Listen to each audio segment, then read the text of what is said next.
What's up, everybody, and welcome back to another episode of the Sales Entrepreneur Podcast. I am Daniel McOmber, and today is my first ever solo podcast.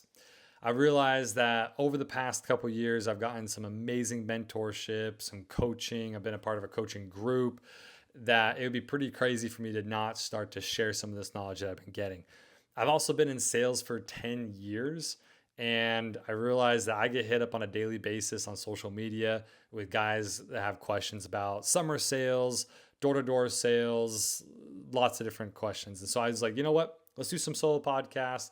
I think a lot of these are going to be kind of heavily based into sales, but we're also going to talk about different lessons that I've learned through my coaching program and through mentorship with the different mentors that I've hired. So without further ado, this episode is called Strategies for Summer Sales. Everybody wants to give advice, but they just sound the same. They don't recognize this mission, it ain't in their DNA. You are from a different bloodline, a bloodline of grace. Otherwise, you'll be the first to raise your family name. Like I said, I've been doing sales for 10 years. I'm going to give you the history of how I started into the business and what I did while I was going to college, specifically when I was doing just summer sales. So I came home from my LDS mission, lived 2 years in the Czech Republic, served a great Christian mission. It was fun. Came home in 2015. In 2016, I went out for my first summer. My best friend ever, his older brother, was a manager at their security system company. So I went out. That first summer in Ohio was crazy. Long story short, my best friend's older brother, he was out there kind of doing his personal sales, and like the team manager that was there was not really a good guy, and he was trying to teach us how to like sell really unethically, just not really a good mentor or anything like that. So I pretty much had to teach myself how to sell my very first summer ever knocking doors. Struggled a little bit at the beginning. My friends all struggled a little bit at the beginning, but ended up kind of overcoming that, finding my niche, finding my groove, and I ended up having a really successful first summer. I came home, and after working with legit ex-convicts and some pretty crazy people, by the way, the ex-convict actually ended up being one of the nicest guys ever, but still not necessarily the best environment to be in. I said, you know what, there's no way I could do summer sales with that company again. I was actually contemplating not doing summer sales at all anymore. But one of my good friends from high school, he went out with Vivint Smart Home the same summer, and he killed it. He made six figures, did absolutely amazing. And yeah, like a bit of an ego on me. I thought, dude, if this guy could make six figures at Vivint, then I definitely could have if I was there too. So I got linked up with Cody Dable. He was one of the vice presidents of Vivint at the time. And I was surprised. My first meeting with Cody, I thought it was going to be a backwards hat kind of tool, I guess is the best way to put it. But he ended up being the most genuine, nice person I'd ever met in the industry. And I could tell right away that he truly cared about my situation. And what happened is that instead of getting my back-end check for my first summer, which I thought I was getting, they kind of convinced me that I didn't actually have a back-end check. Again, it was my first summer. I didn't really know what was going on. And they kind of like forced me to sign some paperwork in order to get like a $5,000 back-end check. The terminology around it was super confusing to me, but I was like, okay, whatever, sign this piece of paper. I was expecting like $20,000, but you're saying I'm not going to get that. I'll take $5,000. So anyways, I get that, and I decide, you know what, I want to go out and I want to do it with Vivint that next year.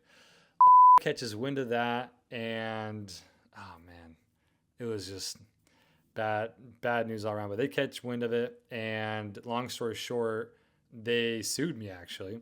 They sent me some letters of intent to sue. Actually, no, it was an actual, the lawsuit papers. And I kind of showed Cody, and Cody's like, hey, you know what? Like, no problem. We'll take care of it, kind of a thing. Like, we'll work with you to take care of it. I'm like, okay, cool. So I go out for my first blitz ever with Vivint.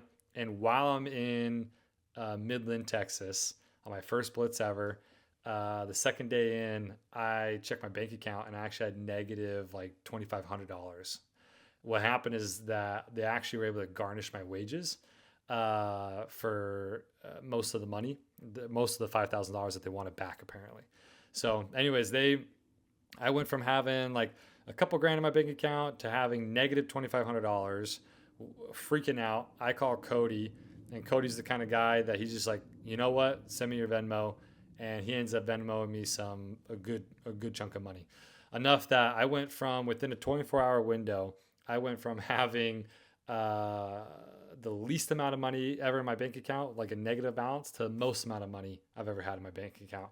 And it just shows you the kind of guy that Cody is. But they ended up figuring out the lawsuit thing. They dropped it, and they just, apparently the document I signed was, instead of a back end check for the $5,000, it was actually a bonus that would turn into an advance. Sorry, revise. It was an advance that would turn into a bonus at the end of next summer. And that's why there was all these problems. So anyways, they got all that sorted out. But, I still had to prove myself at Vivint. So I go out for my second summer with Vivint. We come to DFW. By the way, in between those two summers, I get married. That's a whole another story for another time. So I get married. I take my new wife out to DFW, and new company, new wife, new scenario, new knocking area. And I end up having a really good second summer.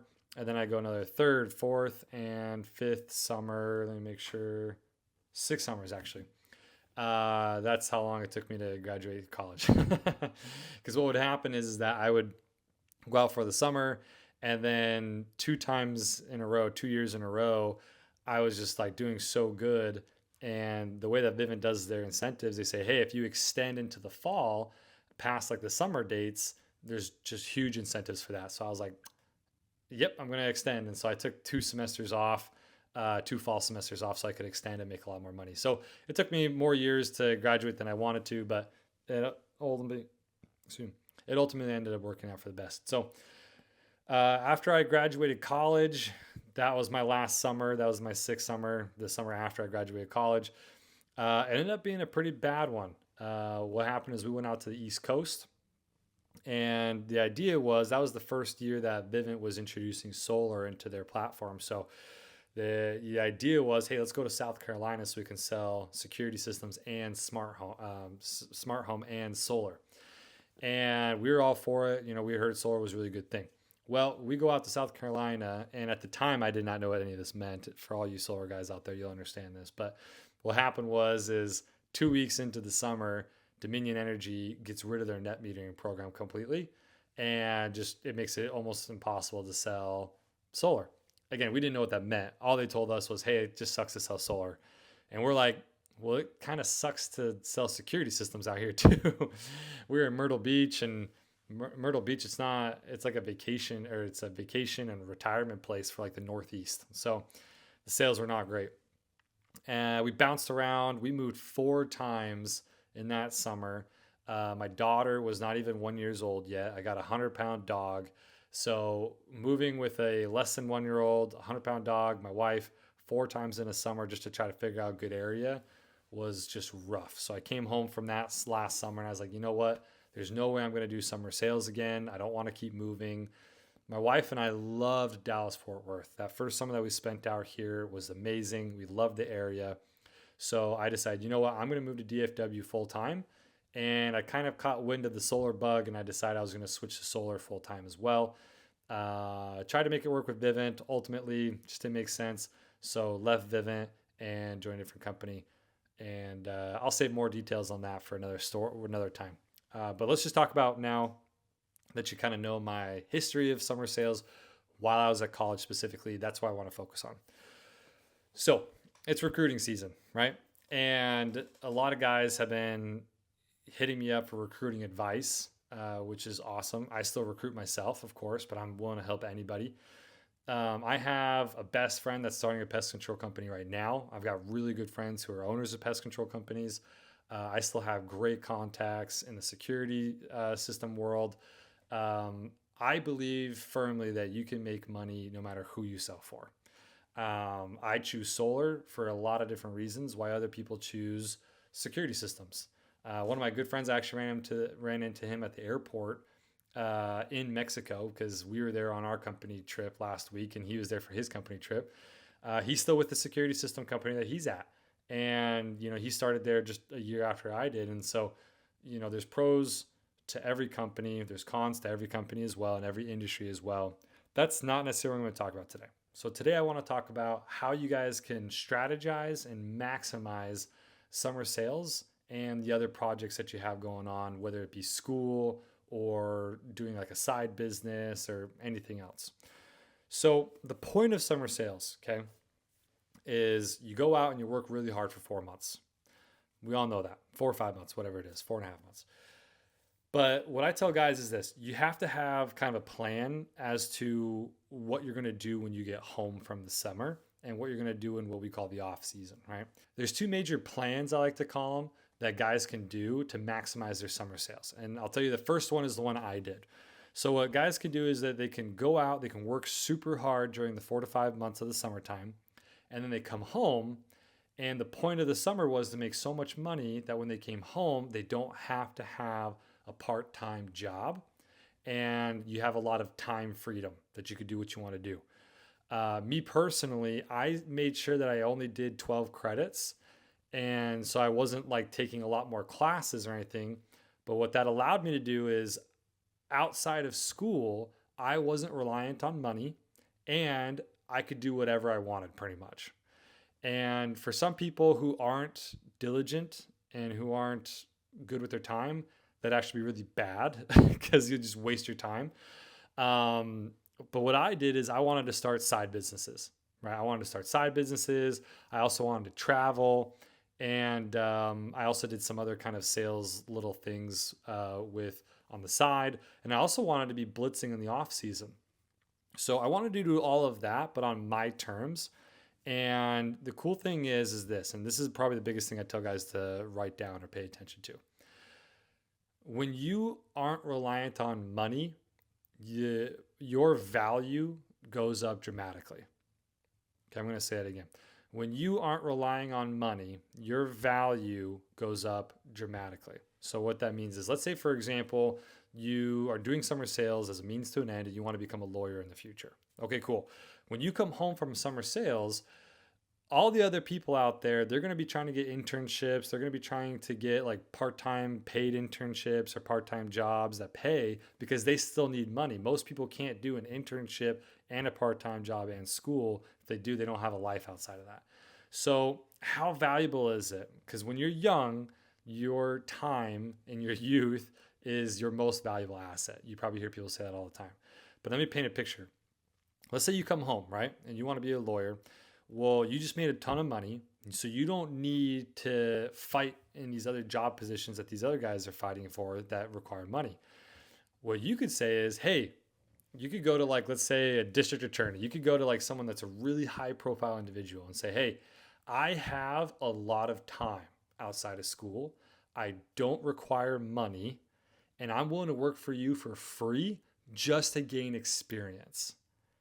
Now, how valuable is that to high-level individuals, right? When you're willing to work for free to gain experience, which is what you should be doing, especially until you're like 24, 25 years old, honestly, then it opens up so many windows for you. So that's what I did. I didn't go work for anybody else, but what I did is I said, hey, I want to work with people and not have to require anything from them. And so I was able to get business partners that I don't think I'd ever be able to get. I was able to invest with people that I don't think I'd ever be able to invest with because I had money. I didn't require money from them. And all I was asking was, hey, let me give you my time in return for experience. So that's what I did. That's the first thing that guys can do while accomplishing school. The second thing that you could do is you go out for the summer. Okay, you work really hard, you make lots of money, you come home. And if you're just trying to get done with school as fast as possible, take 15 credits, right? Take 16 credits, 18 credits, whatever. Take a lot of credits and you can just get done with school. The cool thing is that you don't have to have a part-time job. If you're trying to get through school super fast, you probably don't have to be worried about internships or anything. So you're just doing school and life. You can date, you can hang out with friends.